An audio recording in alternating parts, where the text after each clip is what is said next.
Good morning, everyone. In the last topic, we studied about chronic cholecystitis, and now in this lecture, we will be discussing about acute cholecystitis and choledocholithiasis, which is CBD stones, cholangitis, and acalculous cholecystitis.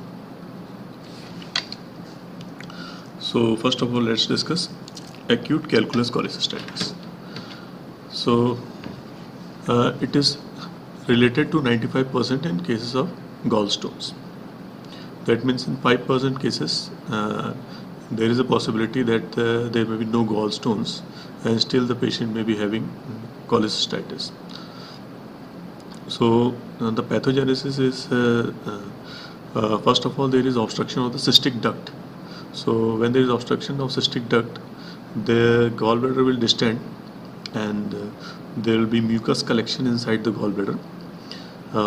And due to the distension and ischemia, there is inflammation and edema, and there may be patchy necrosis and hyperemic mucosa. And in due course, usually the gallstone, this stone in the cystic duct dislodges and the inflammation subsides.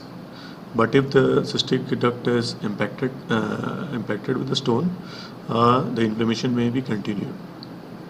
So in such cases, the patient may go into the gallbladder ischemia, and there may be necrosis of gallbladder also.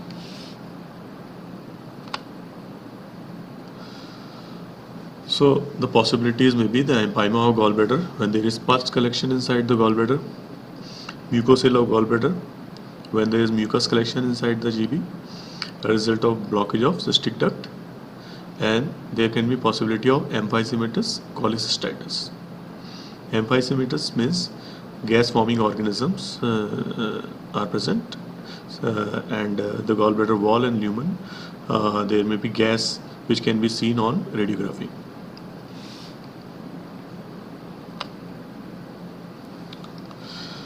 So this is a laparoscopic view of a patient of acute cholecystitis. As you can see in the first picture, the gallbladder is distended, severely distended, and you can see the omentum is wrapping over the gallbladder. So this is called as a inflammatory phlegmon formation. So the inflammatory mass is formed, which on palpation we can feel a lump in the right hypochondrium. And in the second photograph, we can see there is patchy gangrenous areas in the gallbladder. So this gallbladder is gangrenous gallbladder due to the ischemia and contamination by bacteria. Coming to the clinical presentations, usually the patient is having right severe apoquadrant pain, and it is prolonged duration. As we discussed in the chronic, it is usually for 1 to 5 hours. The duration is more than 24 hours. It can last for more than a week, depending upon the severity. Then, due to the inflammation and sepsis, there may be fever, and there may be nausea and vomiting, bloating and belching sensation. And on physical examination, what you will see, the temperature may be raised and pulse rate may be raised, there may be tachycardia, and on palpation, what you will feel in the upper quadrant, right upper quadrant, you will feel severe tenderness, and guarding also may be possible. And as I said, sometimes the inflammatory mass can be felt when the inflammation is contained in the right hypochondrium by the omentum. In that case, you can see an inflammatory mass. So if you encounter a patient with an inflammatory mass, you should always do a conservative management, because the body has already contained that inflammation, and there is possibility that if you do surgery, the patient may land up into complication. So the inflammatory mass is due to the distended gallbladder and adherent omentum.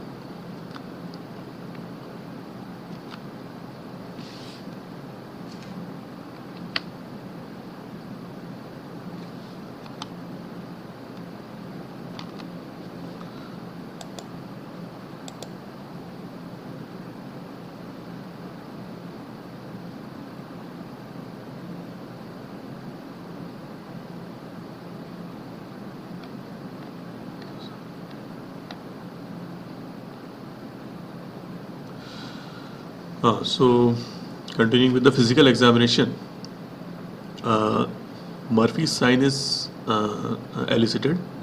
Murphy's sign is whenever you put a hand over the right hypochondrium and then ask the patient to take deep inspiration.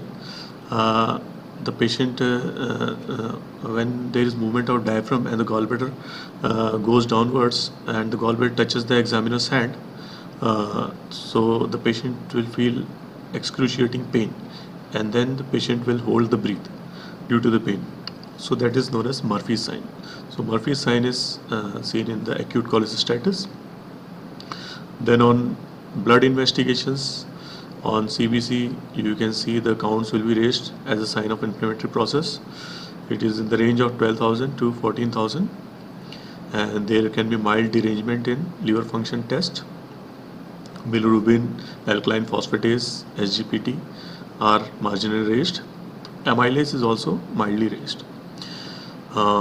If the amylase is very much raised, 4 times the normal value, then we should suspect a gallstone pancreatitis. But normally in acute cholecystitis, the amylase is not that much raised, it is raised marginally.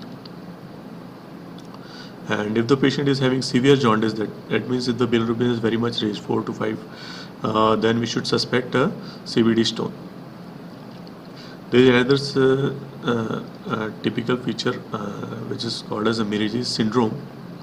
When the stone is impacted in the cystic duct and it is pressing over the common bile duct also due to the inflammation and fibrosis.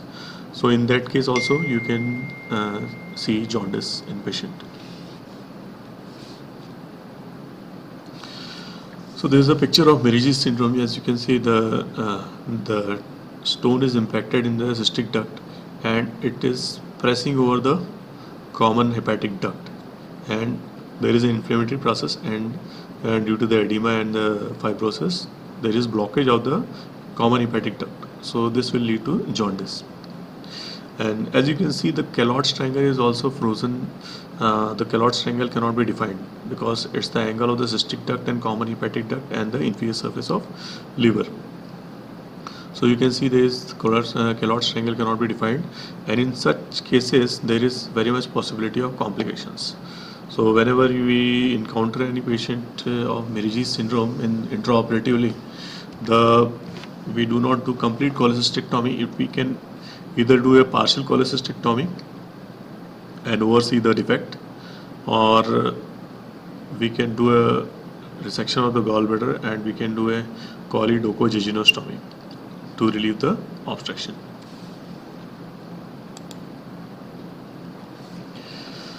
So diagnosis, USG is the first investigation which is done, and it is a very useful investigations for gallstones. It has got a specificity and sensitivity of 85 and 95 and 85% respectively. You know what is sensitivity? Sensitivity is all true cases, and specificity is all excluding all false cases, false positive cases. So CT is done in some cases, but it is not very much sensitive in identifying gallstones. The diagnosis on USG and CT, what you can see, there will be thickening of the gallbladder wall, which is more than 4 mm. Then there may be collection of polycystic fluid, pericholecystic fluid.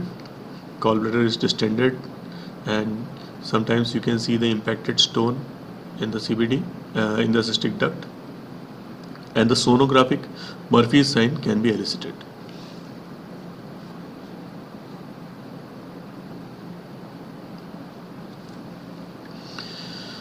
Coming to management, first of all, the management of inflammation and dehydration, as the patient is having vomiting, severe vomiting. So first of all, and the patient is also having severe pain, so you have to manage the pain, and you have to tackle the inflammatory process, and you have to tackle the dehydration. So for tackling pain, you should give anti-inflammatory and analgesics. So diclofenac, paracetamol are the first choice, And if there is severe pain, you can do opioid analgesics, tramadol. When we have to start on broad spectrum antibiotics, tackling the gram-negative and anaerobic bacteria, and we should give IV fluids for dehydration and electrolyte imbalance. Usually the patient, as the patient has positive bile culture, means bacteremia is present in the gallbladder, so that's why antibiotic is needed. So definitive treatment will be cholecystectomy. So the duration of cholecystectomy is very important. If the patient comes within 72 hours, the emergency cholecystectomy is done. But sometimes when the patient comes after a week, then the inflammation is already, there is already a lump formation. In such case, we can do conservative management for 1 month, and after that the cholecystectomy, interval cholecystectomy can be done after 6 to 10 weeks. But many often, in 20% of cases, there is recurrence of pain and acute inflammation in this duration of conservative management. So at that time we have to do a laparoscopic cholecystectomy at that time.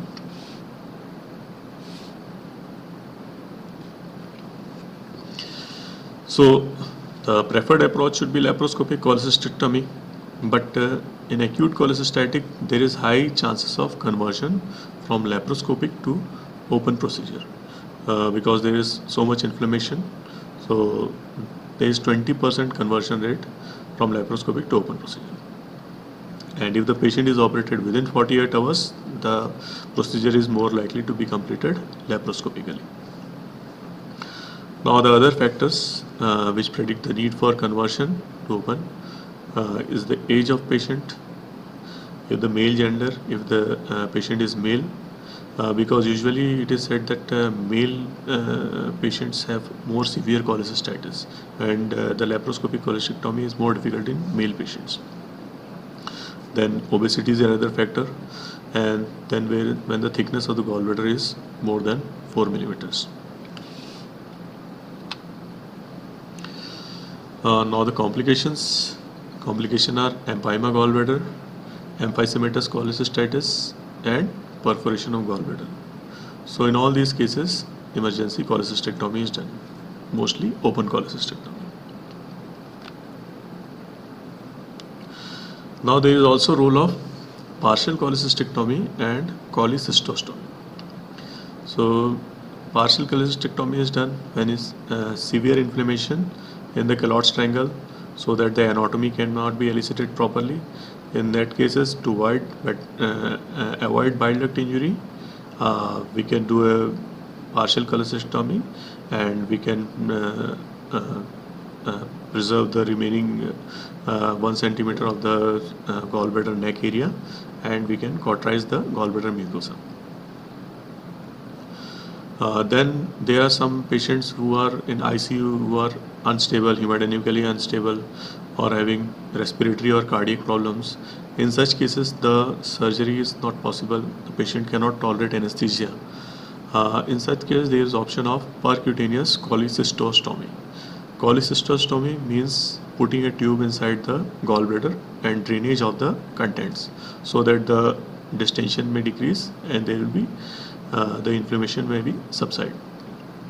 So that is known as percutaneous cholecystostomy, and it is usually done under local anesthesia, and USG guided is done.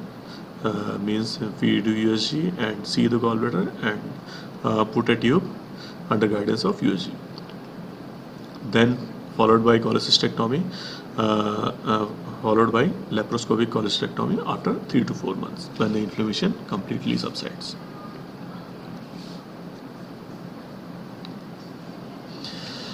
Next topic is choledocholithiasis, CBD stones. So the possibility of CBD stone is possible in there is possibility in 6 to 12% of patients with gallbladder stones. So whenever we see a gallbladder stone, we always do a LFT and we do a USG. If there is dilatation of the bile duct, then we should suspect a CBD stone. So origin of CBD stone is gallbladder in 90% of cases. but sometimes the stones can directly occur in the common bile duct. So those stones which are originate from gallbladder are called as secondary stones, and those stones which primarily originate in the CBD are known as primary stones. So primary stones, as I discussed last time, there are brown pigment stones, which is usually due to the stasis of the bile in the cystic duct and due to the infection, ascending bacterial infection. So it is more common in primary stones are more common in Asian population. It is due to bile stasis and ascending infections. The bile stasis can be due to blockage of the bile duct, due to biliary strictures, papillary stenosis, and cholangiocarcinoma or periampullary tumors. Then there may be intervention such as stents has been put, or there may be worm infestation. In such cases also brown stones are more common. Now the clinical presentation of CBD stone. The patient will be having biliary colic, patient will be having obstructive jaundice, that means direct bilirubin is raised. And obstructive jaundice, what are the other features of obstructive jaundice? There may be lightening of stools, the stools will be clay colored, then urine will be dark colored. Then due to the cholangitis, the patient will be having chills and fever and chills, and liver function test is deranged. So the bilirubin is more than 3 milligrams per deciliter, and alkaline phosphatase is raised. The transaminases will also be raised.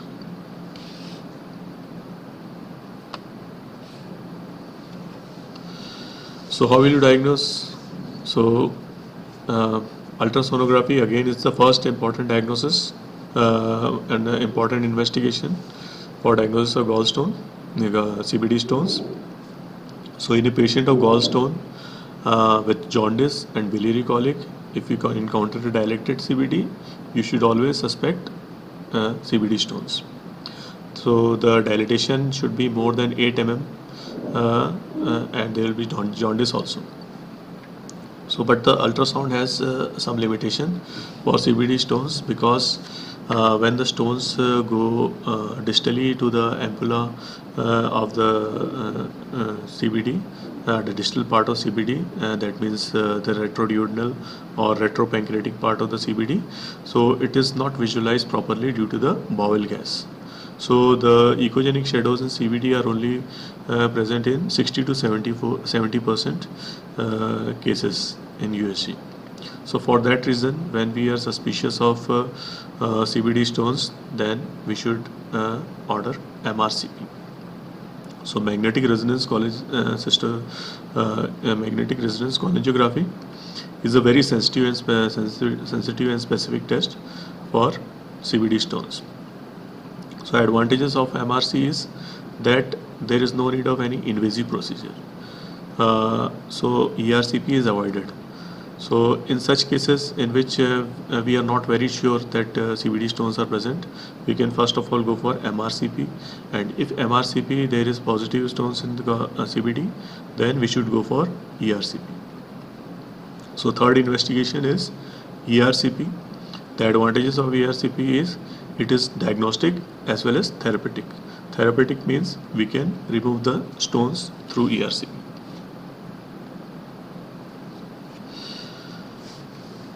So coming to the management of CBD stones. So number one is ERCP. So if we are ERCP, we can do a diagnosis as well as remove the stones. In the first topic in the investigations we have discussed ERCP.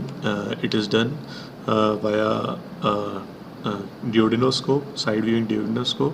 The ampulla of Witter is first of all cannulated and a guide wire inserted, and after cannulation we instill radiopaque dye, and we can see the dilatation of CBD as well as filling defect can be seen. And the secondly, we do sphincterotomy.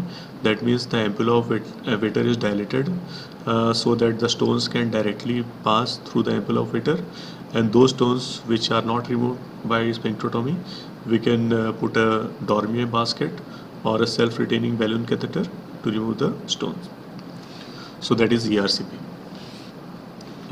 Next is laparoscopic common bile duct exploration and open common bile duct exploration. So first let us discuss ERCP. So ERCP confirms the diagnosis as well as it clears the stone. So there is no need of any open surgery. Endoscopic sphincterotomy and stone extraction can be done, and it is having very low complication rate of 5%. But there is some complication such as gallstone, that there is ERCP induced pancreatitis and ascending cholangitis. So usually in 90% of cases there is complete clearance of stones. So that means in 10% of cases the stone, for example, there may be impacted stones. In such cases we need to do a laparoscopic CBD exploration or open CBD exploration. So what are the difficulties? Difficulties are intrahepatic stones, impacted stones, and when there is difficulty in cannulation, for example the patient is having duodenal diverticulum, then there are stricture in the common bile duct. The complication, as I said, are acute pancreatitis, cholangitis, and very rarely bile duct injuries. So this is a pictures of ERCP. This is a duodenoscope which is entered into a duodenum, and then we identify the ampulla of the ampulla of Vater. You can see the gallbladder, gallstone impacted stone is there in the CBD, distal CBD. So first of all we pass this self-retaining balloon catheter, and then first of all we deflate the balloon and pass the catheter beyond the stone, and then we inflate the balloon and take out the balloon and along with it the stone also. So this is the RCP. Next is laparoscopic CBD exploration. So advantages of laparoscopic CBD exploration is we can do the cholecystectomy and the removal of CBD stone at the same time. That means we can do it in a single stage. So in laparoscopic CBD exploration, first of all we do intraoperative cholangiogram. That means we put a dye through cystic duct into the CBD.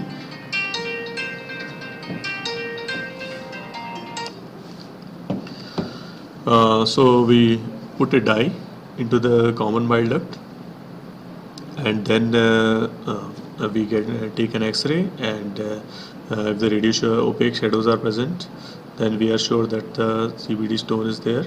So then we can do a CBD exploration either through the cystic duct, or we can make a fresh incision over the CBD. So after removal of the stone, usually a T-tube is placed for biliary drainage, and further removal of the stone can be done through the T-tube. So the disadvantages are that it needs expertise and special equipments.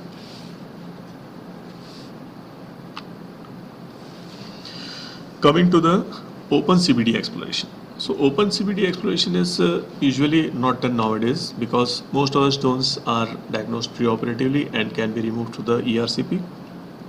But sometimes when there is impacted stone and we need to do some drainage procedure, for example biliary drainage, when there is some impacted stone in the distal part, or when there is stricture of the bile duct. So in that case we need to do some bypass procedure, which is choledochoduodenostomy or choledocholangiostomy. So when there is indication of any biliary drainage procedure, open CBD exploration is done. When there is impacted stone at the ampulla, ampullary stenosis, stricture in CBD, and recurrent stones and cholangitis are there.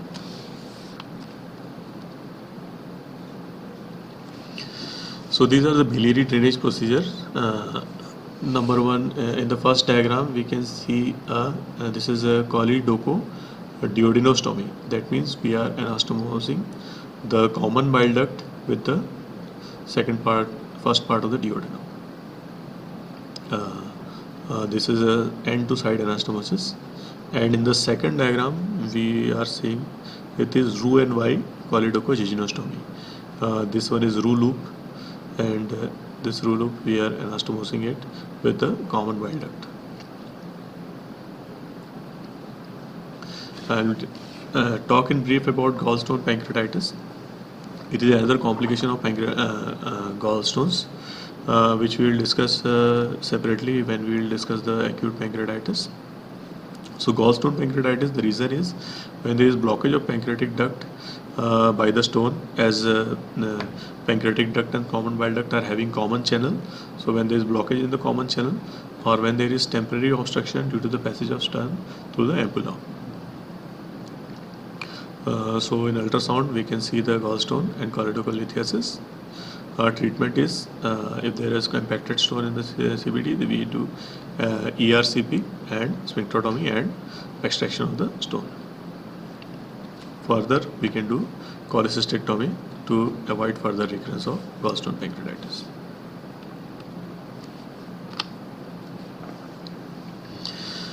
So next is acute acalculous cholecystitis. So acalculous cholecystitis is when there is no stone, but there is inflammation of the gallbladder. So acute inflammation of gallbladder without stones. So it is present in 5 to 10% cases of acute cholecystitis. It is more fulminant than acute calculous cholecystitis, and there are more chances of gangrene, empyema, and perforation. So reason is there is ischemia and stasis of the gallbladder. So this is usually present in critically ill patients.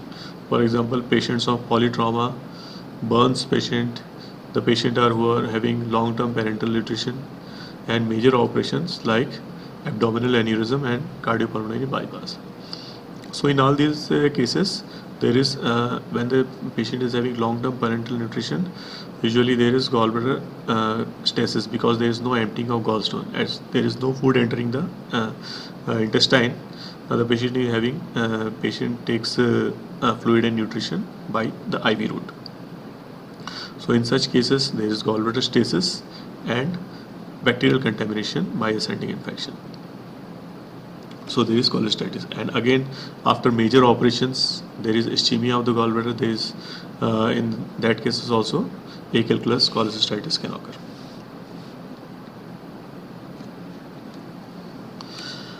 So the etiology and clinical features. So etiology is usually unclear, but most probably ischemia of the gallbladder and gallbladder stasis is the reason. So as I said, stasis in critically ill patients not being fed enterally leads to colonization of gallbladder with bacteria. There is ischemia that may lead to gangrene. Signs and symptoms are similar to acute calculous cholecystitis. Fever, leukocytosis, abdominal pain will be there. Again, investigation and management are same as acute cholecystitis. CBC, biochemical profile, USG will be done. USG, they will be having signs of acute cholecystitis, but there will be no stone. The treatment is again IV fluids and broad spectrum antibiotics, management of underlying conditions. Then emergency cholecystectomy should be done in these patients, and usually open cholecystectomy is present as the patient is not able to sustain laparoscopic cholecystectomy. And in some patients in which the patient is not able to tolerate anesthesia, or the patient is not able to tolerate surgery, then we need to do cholecystostomy, USG guided percutaneous cholecystostomy.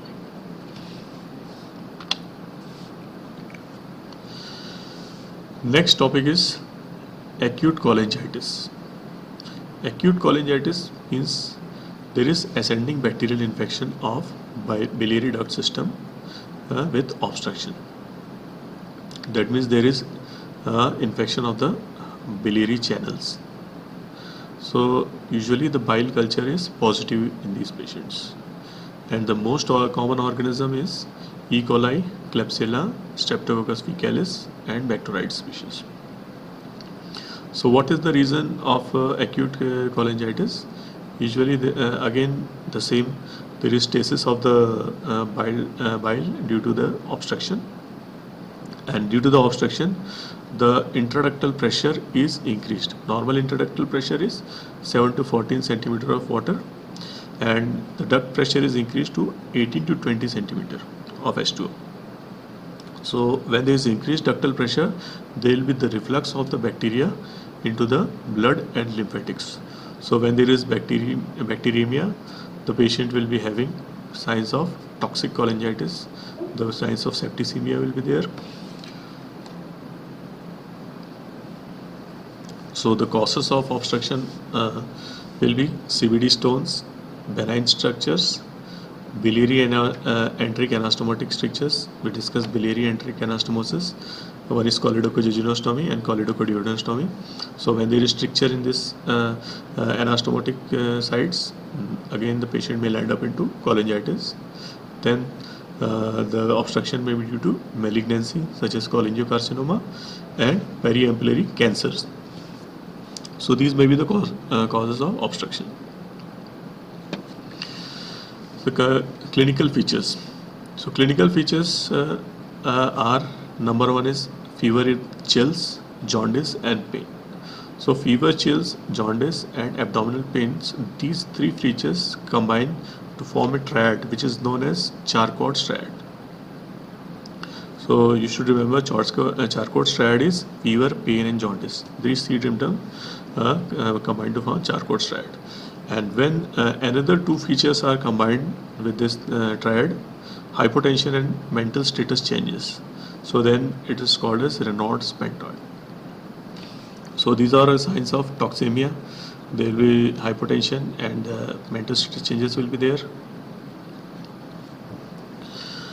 So what are the investigations we need to do? Blood investigation, CBC, counts will be raised, biochemical profile to see if there is multi-organ failure. The patient may be having deranged electrolytes. The patient will be having deranged coagulation profile, and the LFT will be increased due to the obstructive jaundice. Then the leukocytosis will be there, hyperbilirubinemia, elevation of alkaline phosphatase and transaminase level will be there. Then imaging investigation. What are the imaging investigations you should do? USG and if needed CT and MRI. So what imaging investigations will tell? It will tell the cause of obstruction and it will tell the level of obstruction.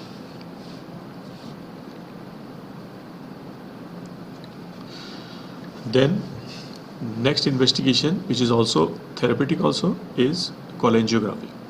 The cholangiography, there are two types of cholangiography we discussed. ERCP, endoscopic retrograde cholangiography, and PTC, that means percutaneous transhepatic cholangiography. So again, depending upon the so what are the findings we can get? We can see the cause of obstruction, level of obstruction, and we can do a bile culture. We can take a biopsy if there is some obstructive mass, and we can drain the obstruction by putting a stent, and we can dilate the stricture. If there is stricture, then dilatation can be done, and if there are stones, the stones can be removed.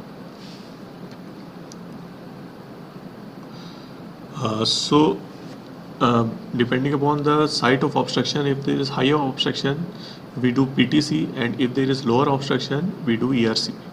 Because if there is lower obstruction, the ERCP will be more effective, and sometimes when there is obstruction in the confluence, that means in the common hepatic duct or the confluence of the right and left hepatic duct, in such cases the ERCP cannot be done because the stent cannot, because the guide wire cannot go higher up. So in that cases, percutaneous transhepatic cholangiography is done.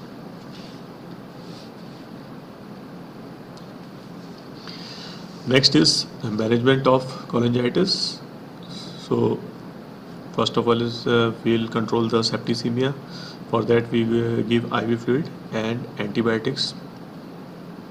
Then depending upon the severity of cholangitis. So if the cholangitis is very severe, that means the patient is having sepsis, bacteremia is then, septicemia is then, patient is toxic, has hypotension, there is mental changes are there. In that cases, we should suspect toxic cholangitis, and this toxic cholangitis is highly fatal.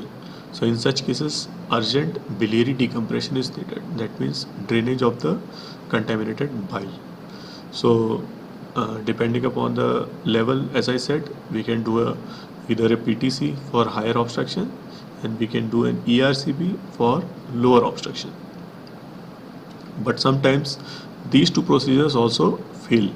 So in such cases, we need to do an open decompression of common bile duct. That means we have to do a laparotomy, and we have to give an incision over the common bile duct, drain the bile duct. If there are some stones, we should we should remove the stones also, and then by putting a T-tube, we can do a biliary drainage. Definitive surgery, for example, any biliary drainage procedure is usually avoided after the subsidence of cholangitis. And we can see there is a mortality of around 2 to 5%, especially in cases of toxic cholangitis. So that completes this topic. Thank you.